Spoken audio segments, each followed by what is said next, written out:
Class 10th करने के बाद में जब क्लास 11th में आते हैं तो क्लास 11th बहुत भारी लगती है। क्या आपको भी क्लास 11th हार्ड लग रही है?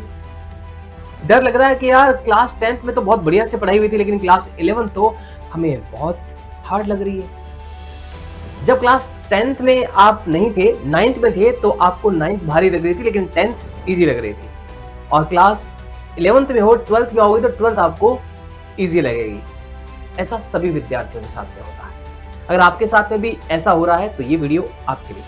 प्यारे विद्यार्थियों, कुछ ऐसे विद्यार्थी जो क्लास 10 तक ऐसे सब्जेक्ट्स पढ़ करके आते हैं जिनको 11th में नहीं पढ़ते हैं, जैसे कि कॉमर्स वाले स्टूडेंट है जो 11th में नहीं पढ़ते हैं। बाकी कुछ ऐसे टॉपिक होते हैं जिनको 10th तक हमने पढ़ा तो है, लेकिन इतना डेप्थ में जाकर के नहीं पढ़ा है। हमें ऐसा लगता है कि यार ये तो पढ़ा था, लेकिन ऐसा तो हमने पहली बार देखा है। लेकिन क्लास 11 जो है उसमें थोड़ा थोड़ा बच्चों को सबको लगता है यार ये कहाँ आ गए, ये कैसे आ गए, अब इसका समाधान कैसे करें। प्यारे विद्यार्थियों, सबसे पहली और खास बात तो ऐसा सबके साथ होता है, सिर्फ आपके साथ ही नहीं हो रहा है। इसके लिए अपने आप को पहले तो माइंड सेट करना है कि ये सिर्फ मेरे साथ ही नहीं हो रहा है, सभी विद्यार्थियों के साथ में हो रहा है। नई चीजें हैं, आपके नए सब्जेक्ट आपको पढ़ने को मिल रहे हैं, नए नए टॉपिक मिल रहे हैं, नई नई चीजें हैं, और अब आपको उनको देख करके थोड़ा थोड़ा ऐसा एहसास हो रहा है कि यार ये कैसे हो रहा है, कैसे करूं। तो उसका प्लानिंग मैं आपको बताने वाला हूं। सबसे पहली और खास बात आपको क्या करना है, आपको जितने भी जो भी आपने सब्जेक्ट क्लास 11th में लिया है, चाहे आपने साइंस लिया है, चाहे कॉमर्स लिया है, चाहे आर्ट्स लिया है, चाहे एग्रीकल्चर लिया है, आपको अपने विषय से प्रेम करना है, अपने विषय से प्यार करना है। जब तक आप अपने सब्जेक्ट से प्रेम नहीं करोगे ना, तब तक आपकी रुचि ही नहीं होगी। और बिना रुचि के, बिना इंटरेस्ट के हम कोई भी काम करते हैं उसमें हमें आनंद ही नहीं आएगा और हम उसको जल्दी सीख नहीं पाएंगे। आपका जो भी मनपसंद काम है, जो भी मनपसंद काम है, उस काम को आप करते हो ना तो कितना अच्छा लगता है। जैसे आपको कोई मूवी देखना है, कोई गेम खेलना है, आप करते तो उसमें समय का पता ही नहीं चलता, कितने लंबे टाइम तक उसको हम करते जाते हैं और बाद में पता चलता है ओह माय गॉड कितना समय हो गया। क्यों? क्योंकि हम उसको पूरा अपने आप को समर्पित करके उसको हम खेलते हैं या फिर देखते हैं। तो कहने का तात्पर्य ये है कि यानी क्लास 11th में आपको थोड़ा वापस से वही समर्पण चाहिएगा जो किसी मूवी देखने के समय या किसी खेल को खेलने के समय चाहिए होता है। तो ये कंसंट्रेशन सबसे पहले पहला काम आपको ये करना पड़ेगा। नंबर 2, दूसरा काम आपको क्या करना है, दूसरा आपको रेगुलर थोड़ा करना पड़ेगा काम। हम क्या करते हैं, एक दिन पढ़ लिए, 2 दिन पढ़ लिए, लेकिन 3 दिन पढ़ते ही नहीं है। एक रेगुलर स्टडी आपको करनी पड़ेगी। भले ही आप डेली का 2 घंटा पढ़ते हो, लेकिन आपको फिक्स 2 घंटे पढ़ने ही पढ़ने हैं।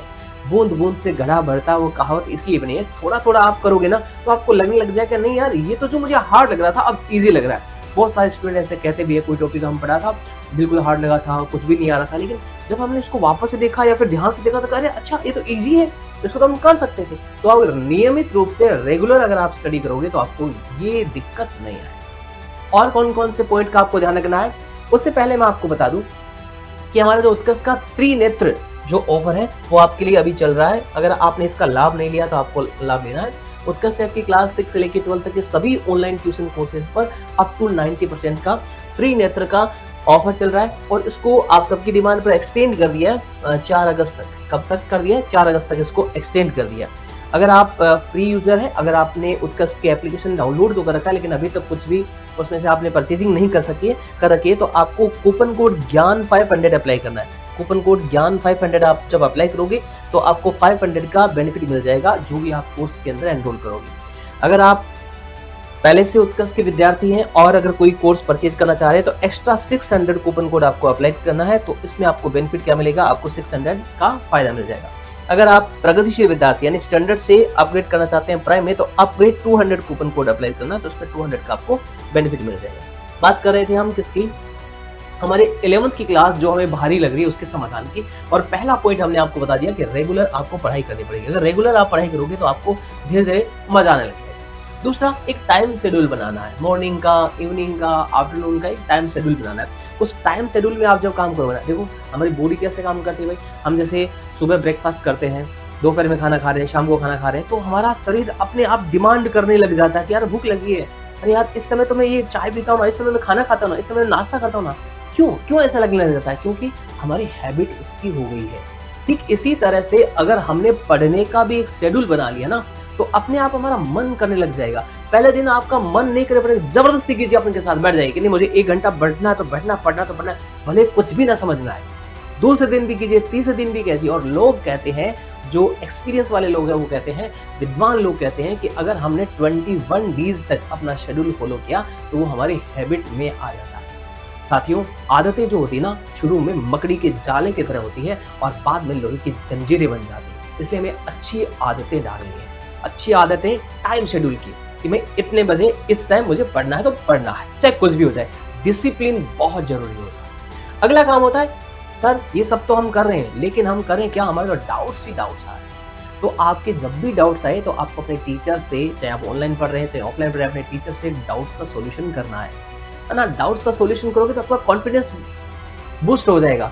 जो भी आपको प्रॉब्लम आ रही है उस प्रॉब्लम का सोल्यूशन होता जाएगा, धीरे धीरे आपको समझ में आने लग जाएगा, समझ में आने लगेगा तो आपका कॉन्फिडेंस बढ़ जाएगा। तो जो भी डाउट्स आए उसका सोल्यूशन आपको करना है। अगला महत्वपूर्ण काम आता है, आपको पढ़ने के साथ साथ में नोट्स भी बनाने हैं। नोट्स थ्योरी का सब्जेक्ट है चाहे प्रैक्टिकल सब्जेक्ट है, लिखना एक अपने आप में बहुत ही कमाल का काम होता है। जब आप नोट करोगे, नोट्स बनाओगे ना, तो हम एक्टिव होकर के काम करते हैं। देखो, पढ़ते हैं तो कई बार हम पढ़ तो कर रहे हैं, रीड तो कर रहे हैं, लेकिन माइंड हमारा कहीं और चल रहा है ना, हजारों किलोमीटर की यात्रा कर रहा है।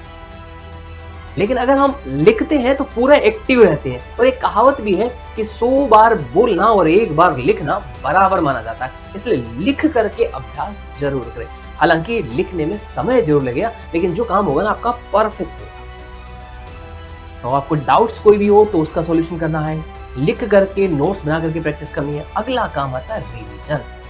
हमने कोई भी टॉपिक, कोई भी सब्जेक्ट कितना ही बढ़िया पढ़ लिया, कितना ही शानदार उसका हमने नॉलेज हो गया हो, अगर आप उसको वापस से नहीं पढ़ते हैं, टाइम पर उसको रिकॉल नहीं करते हैं, आपके दिमाग से वो स्किप हो जाएगा, चला जाएगा।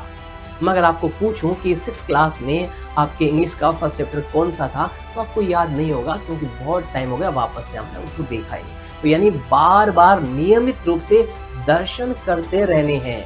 जो भी चैप्टर हमने पढ़े हैं, जिनके डाउट्स हमारे क्लियर हो गए, जिनका कॉन्सेप्ट हमारा क्लियर हो गया, उनके बार बार वापस से दर्शन करते रहने हैं। उसका एक शेड्यूल बनाना है आपको कि भाई इस टाइम पर मैं रिवीजन करूंगा और ऐसे ऐसे करूंगा। अगर ऐसा करके आप प्लान करेंगे तो निश्चित रूप से क्लास 11 जो है ना, जो आपको हार्ड लग रही थी ना, वो आपको एकदम ईजी लगने लग जाएगी और पढ़ने का बहुत मजा आएगा। आपको ये वीडियो अच्छा लगा तो अपने सभी साथियों को शेयर करना और लाइक कमेंट जरूर करना। Thank you so much.